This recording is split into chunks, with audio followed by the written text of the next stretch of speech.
Good afternoon. Hello and welcome to InstаФорекс Economic News TV channel with us, Anna Kasatkina. And Ekaterina Stikhina.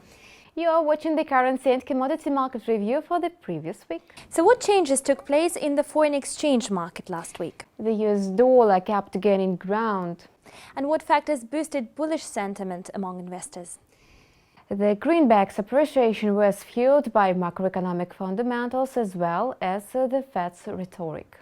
The pace of US GDP growth decelerated more than expected during the first quarter. Gross domestic product in the United States rose at a 0.8% rate on a seasonally adjusted basis, slowing from a 1.4% expansion recorded in the fourth quarter of 2015. The report indicated the weakest economic growth in the United States since the first quarter of 2015, missing the forecast for a rise of 0.9%.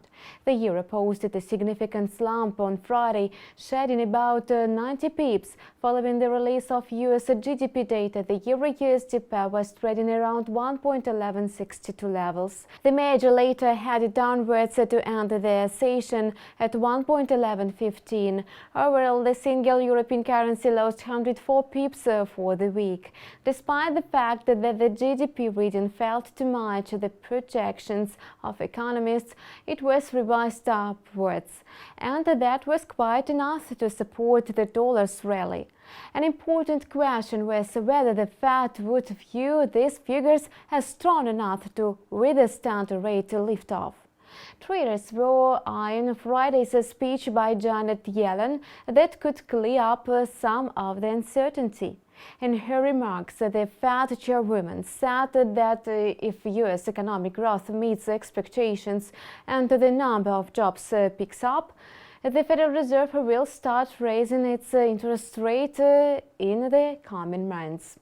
The pound sterling managed to hold on to its gains last week, ended the trading session at 1.4638 on Friday.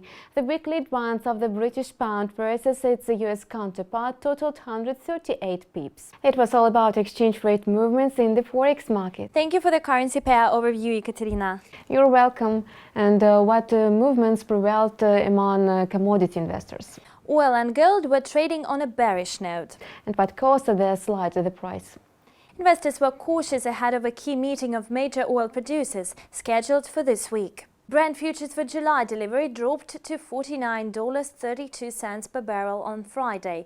The contract logged a rise of 1.2% for the week. Meanwhile, on the New York Mercantile Exchange, WTI futures for settlement in July were trading at $49.33 per barrel. However, the price has booked a weekly gain of 1.9%.